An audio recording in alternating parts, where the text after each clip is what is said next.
मित्रों, मैं जयवीर आर। आज बहुत प्रसन्नता का विषय है। आज हमारे साथ सार्वदेशिक आर्य पुरोहित सभा के उप प्रधान, बहुत ही वरिष्ठ उप प्रधान और महर्षि के कार्यों के लिए सर्वात्मना समर्पित ऐसे हमारे आचार्य हरिशंकर अग्निहोत्री जी मेरे साथ में है। मैं आपका परिचय करवा रहा हूँ। हमारे पूज्य आचार्य जी, आपका बहुत स्वागत है। आज आचार्य जी, आप पूरे देश भर में ही नहीं, पूरे विश्व में जिस प्रकार से अंतर्राष्ट्रीय आर्य महासम्मेलन ये चल रहा है दिल्ली रोहिणी में, उसी तरह आप अंतर्राष्ट्रीय स्तर पर महर्षि दयानंद का कार्य कर रहे हैं, विचार प्रचार करते हैं। गुरुकुल से भी बहुत गहराई से आप जुड़े हुए हैं और हमारे भारत के युवाओं को गुरुकुल शिक्षा पद्धति से जोड़ने के लिए प्रेरित करने के साथ साथ और उनको तैयार करने का काम आप करते हैं। मैं बहुत देखता हूँ, एक नहीं सैकड़ों नहीं हजारों लोग युवा आपने तैयार किए हैं गुरुकुल शिक्षा से शिक्षित करके, दीक्षित करके। तो ऐसे श्रेष्ठ गुरु आचार्य हरिशंकर अग्निहोत्री जी मेरे साथ में हैं। मुझे आचार्य जी, आपका स्वागत करते हुए मैं प्रश्न आपसे कर रहा हूँ। आज हम इस दिल्ली की भूमि पर, और ये रोहिणी का क्षेत्र है, ये अंतर्राष्ट्रीय आर्य महासम्मेलन चल रहा है। कल माननीय मोदी जी ने इसका इनॉग्रेशन किया। इस दिल्ली प्रदेश के मुख्यमंत्री रेखा गुप्ता जी और आप बहुत ही वरिष्ठ उप प्रधान हैं हमारे सार्वदेशिक पुरोहित सभा के। तो आज इस पूरे इतने भव्य कार्यक्रम में जो तमाम देश विदेश के लोग इसमें शिरकत कर रहे हैं, सबकी उत्साह एक अलग देखने को मिल रहा है। तो आप इस आर्य महासम्मेलन के विषय में क्या कहना चाहेंगे? क्या इसकी रूपरेखा है? क्या इससे निष्कर्ष निकलने वाला है? उसके बाद किस प्रकार से कार्य आगे बढ़ेगा आर्य समाज में?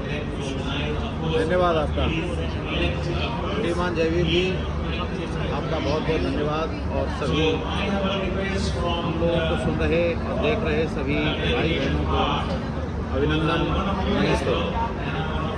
अंतर्राष्ट्रीय आर्य महासम्मेलन 30, 31 और 1-2 नवंबर का ये आयोजित है और यहाँ बहुत सुंदर कार्यक्रम चल रहा है।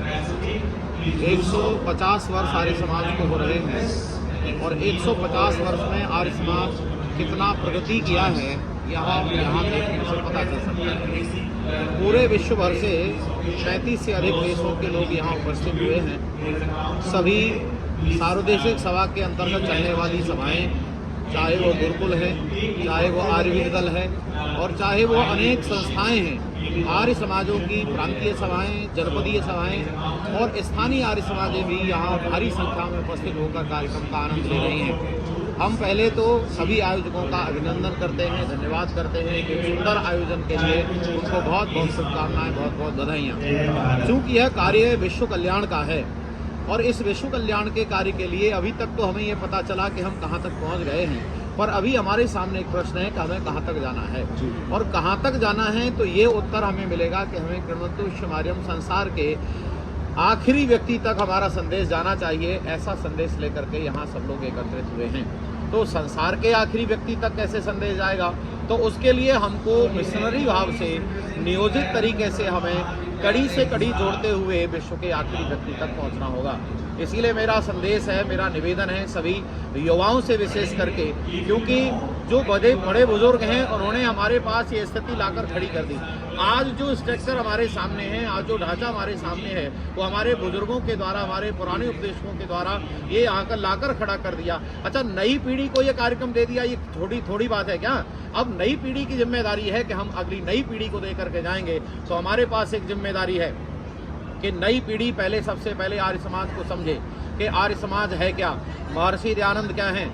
महर्षि दयानंद ने अपना जीवन गुरु दक्षिणा में दिया हुआ है और मिशन के लिए दिया हुआ है, वेद प्रचार के लिए दिया हुआ है, ऋषि ग्रंथों के उत्थान के लिए दिया हुआ है और सारे संसार के अंदर मानवता के प्रचार के लिए दिया हुआ है। और जब ये संदेश हम स्वयं जान जाएंगे और जब हम अपने आप को ठीक से कर लेंगे, तब हम संसार को सुधार सकते हैं।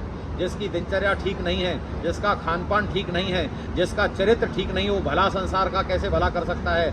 इसीलिए ऋषि दयानंद का सबसे पहले मिशन है कि पहले अपना सुधार करो और फिर संसार का कल्याण करो। पहले व्यक्तिगत में शारीरिक और आत्मिक उन्नति करनी है, फिर समाज का कल्याण होगा। इसी उद्देश्य को लेकर यहाँ पर संदेश दिया जा रहा है और विभिन्न यहाँ मंडप बने हुए हैं जहाँ से विभिन्न उपदेशकों के द्वारा, आर्य समाज के उपदेशकों के द्वारा, आर्य समाज के गुरुकुलों के द्वारा और प्रातःकाल 5-4 बजे से ही आर्यवीर दल के वीरांगनाएं यहाँ धूम मचाए हुए हैं।